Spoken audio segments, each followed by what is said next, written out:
tayo ngayon sa Alipit Bulacan. Papakita ko sa inyo napakagandang hene. Kaya may nakita tayo hene.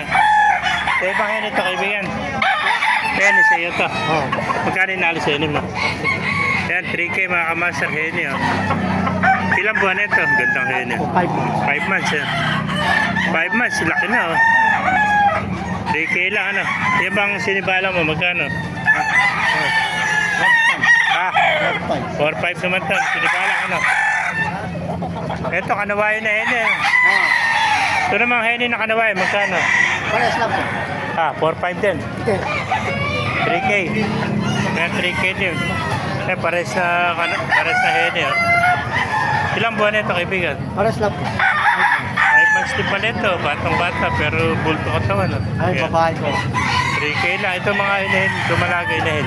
500 na isa yung mga inahin. Puro kanawayan. Yan. Napakamura na inahin dito. 500 lang. Puro kanawayan. Pero yung dalawa, ano ba niya ito ng inahin ito? Pares lang po yung lagayin yun. Puro kanawayan na ito. Parang pumpkin ano. Pero isang Pumpkin lang po yun.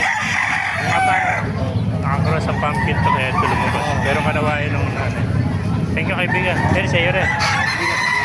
Ganda mga sweater. Yeah.